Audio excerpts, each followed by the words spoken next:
Our next question is for Rich Avanzino. Rich, if shelters do not intake cats, do you think that people will take it into their own hands to reduce the population themselves in a non-humane manner, or by hiring exterminators to deal with the cats?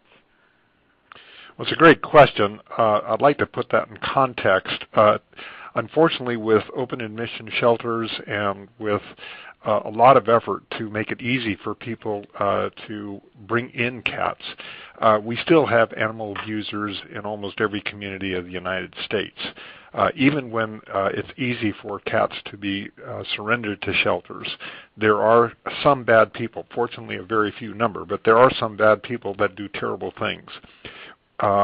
When we start new programs, it's not unusual for people to talk about, oh my gosh, if we don't do what we've always been doing, then there will be some more suffering. For instance, in San Francisco, when I used to be involved with the San Francisco SPCA, and we were supporting feral cat colonies, people worried that the people who were animal abusers would go out to the feral cat colonies with baseball bats and other bad things and do terrible things to these animals. While that fear existed and while that concern was real, the reality never came close to any indication that the feral cat colonies were in greater danger by bad people. Same thing as when we implemented owner surrender fees. People said that people would abandon the animals and that the animals would be on the streets and they would suffer from illness and injury and hit by car incidents. Those fears never materialized.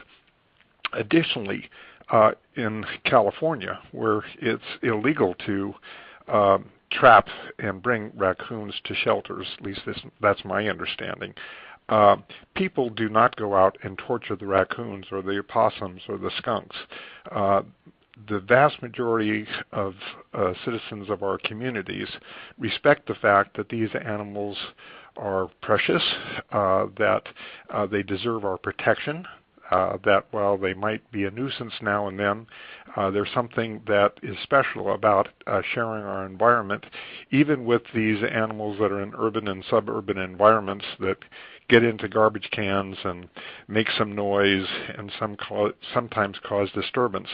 The vast majority of people respect the fact that that's part of what life in our country should be all about, that we are stewards and we're not here to manipulate and deprive life just because occasionally we have an annoyance.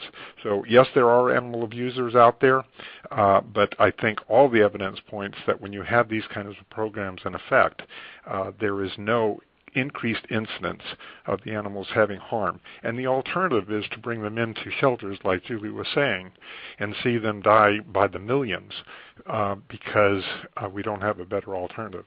That kind of reality has got to be changed.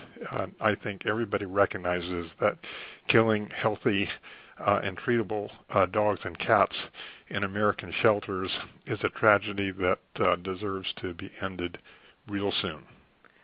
Thank you so much, Rich. Thank you.